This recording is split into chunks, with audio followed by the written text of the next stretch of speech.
Hi everyone, welcome back to Inspired Our Podcast, and it's me, your host, Princess. As you can see from the title of this video, it really begs the question: is passion a luxury, or are we just so lazy to chase what we actually love because of fear, procrastination, self-doubt, self-sabotage, all these numerous reasons? So we just say it's a luxury. I can't afford to chase my passion. I know I've been seeing a lot of things on social media regarding you should do what you love. The economy is bad anyway, so you might as well chase what you love. You might as well do what your heart really wants instead of being stuck in a 9 to 5. Who still does a 9 to 5? You can't really build wealth with the 9 to 5. All those things may be true, but when you really think of it and you really think of your future and the more realistic route to go, I know we don't like being realistic. We want to be delusional. We want to get everything the best there is. Of course, you can still get those things, but when it's time to be actually realistic, because things are on the line. For example, I had a conversation with my brother the other day, and it kind of led into passion, and I was like, you know what, I don't really know what I'm passionate about.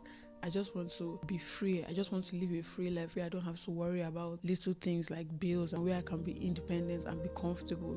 That's what I'm chasing. And I also mentioned, well, I could chase what I love, but I'm on a student's visa, and visa doesn't care about what you love. You have to do something that is quote unquote realistic. And even if you try to do it together, how long would you do this other thing when it doesn't pay you, when it doesn't lead to the life that you actually want, which is a life of comfort and a life of independence? So this mindset will lead you into getting a job which you don't really enjoy, but as long as it gives you that independence and as long as it pays the bills. Before I even start thinking about if whether chasing my passion is a luxury, I have to go back to the drawing board to actually figure out what my passion is. To be honest, for the longest time, I always felt like passion is something that you can do regardless of any other thing. Who has that time to go to school to get a real job where you can get real money and then still have time for that extra passion? That's why I feel like it's a luxury. But this whole conversation with my brother, it was like, it's not completely a luxury. It's your responsibility to turn this passion into something that can afford you the life that you want. Okay, then if I'm trying to force this interest of mine into something that would pay the bills and would lead me to this life of comfort and independence, is it really a passion?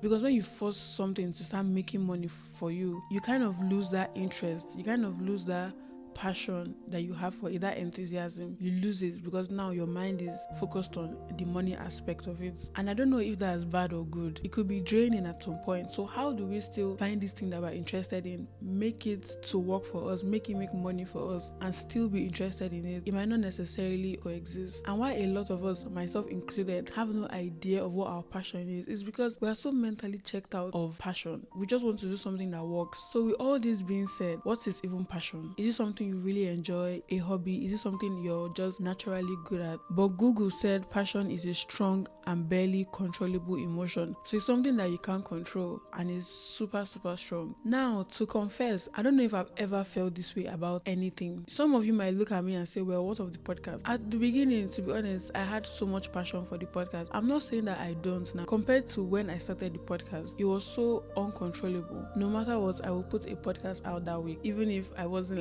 in a good mood or whatever, I would still put a podcast out. Now I'm putting that standard on myself to always put a podcast episode out. It kind of sucked away the passion. There was no passion there. It now felt like a responsibility where if I didn't show up, you did something wrong. So putting those two things together, it couldn't coexist. Can responsibility coexist with passion, or do you just have to be so passionate about something that no matter how responsible you are, it still remains there? So what classifies as passion? Is the litmus test something that isn't a 9 to 5? Can your passion be your 9 to 5? Is it something that you would do regardless of the money? Is it something that you can easily show up for? I mean, all these standards are so high up because we are human beings. Not every day will be perfect. Because I can easily say this podcast is my passion, but it's not every single time I feel like showing up. I can easily say this podcast is my passion, but if it doesn't grow, if people don't vibe with it and enjoy it, I will be sad about it. If I have these expectations for how something is supposed to turn out, is it still a passion? Because from the Google definition, it's just something strong and uncontrollable that no matter what, I will still do it. No matter what is at the other side, I will still show up for it. And I think that's such a crazy standard to set if I do say so myself, because you can feel strongly for something and still expect it to turn out in a certain way. And the whole spiel about doing something regardless of money, I think that's where the idea of it being a luxury comes from. And if I just like something so much, is it a hobby or is it a passion of mine? And how do you know when you like something enough to finally call it your passion? I think I'm even overthinking about passion and everything. But why I'm thinking about it is because people are stuck doing things that they do not enjoy. People are stuck doing things that they don't like because they never paid attention to what they actually love and what actually fulfill them. Because I know, even though I haven't figured out what my passion is yet, I know that it's only your passion that can keep you going. If you're stuck doing a job you don't like, over time you'll just be living a sad life, because jobs actually take a huge chunk out of the day, and all those chunks equal your whole life.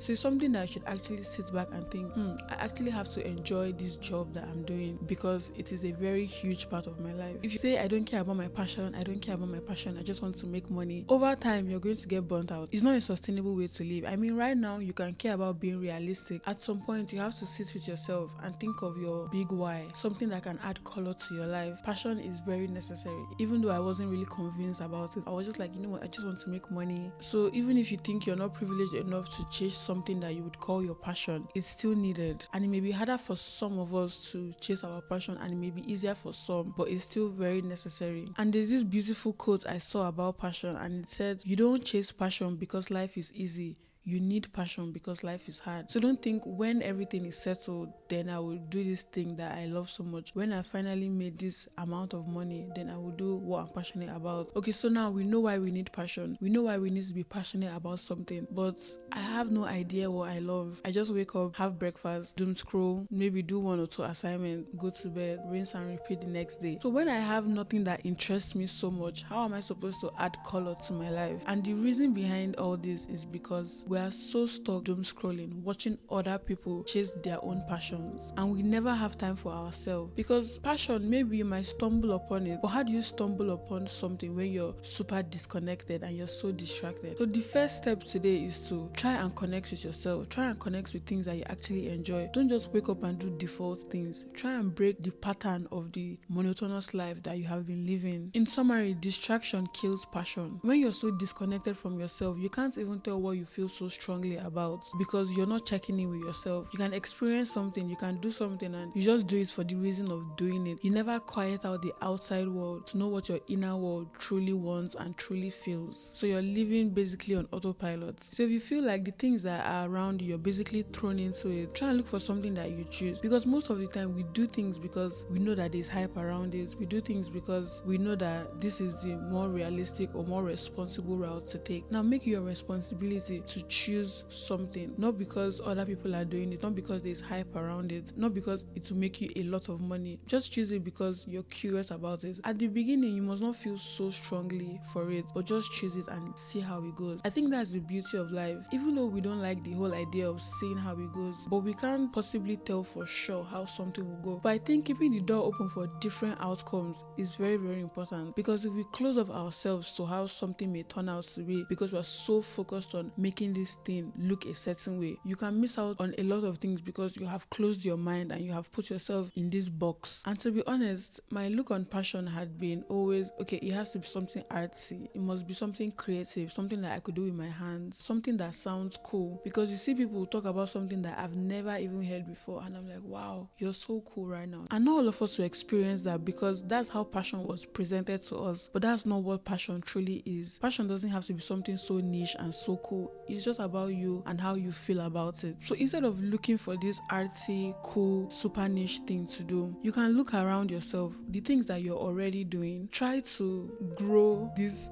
strong feeling for it. So you can learn to love the things that you're doing. We're so used to doing things half-heartedly, but there's a saying that goes, everything that is worth doing is worth doing well. So always try to put your all in whatever you're doing. Always try to remain curious about what you're doing. Don't just do the bare minimum and call it a day, because once you do the bare minimum today and you do the bare minimum tomorrow and you do the bare minimum the day after, you're going to be living a bare minimum life. You're going to get the bare minimum out of what life has to offer. My final thought is that passion may come later. You don't have to feel so passionate about it, and along the journey you may lose your enthusiasm for it. You may lose that strong emotion you had for it. It doesn't mean that you should call it a day and pack up. You're growing, you're learning a lot about yourself, you're learning a lot about your approach to things, and that's completely okay. You can always get back up. You can always learn to love something as you normally would. I did a podcast on passion, I think 2 years ago or even 3 years ago, and it's so crazy how my look on passion has completely changed. Maybe you can find that video somewhere on my Spotify, but my look on passion has changed so much, because then I still had this young and naive mind where I'm like, I must find my passion.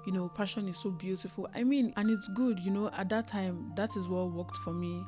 And at this point in my life, this is what's working for me. And who knows, in a year or in 2 from now, my look on passion will change. My verdicts on passion will change. And that's completely okay. I'm leaving the door open to change and to grow, instead of locking myself into an idea of what I think passion should be. But right now, passion is something that I'm going to learn to love. Whatever I'm doing, I'm going to learn to love it and feel strongly about it and do my best. So don't just have your way through things. Put in your all, put in your best. And I hope with this episode, your mind is opening to things where you can do better and to things where you can be more curious in order to find your passion, because the only way to find your passion is if you're curious. If you close your mind off to curiosity, you've closed your mind off to finding anything new. So remain curious, and I'll see you in my next week's episode.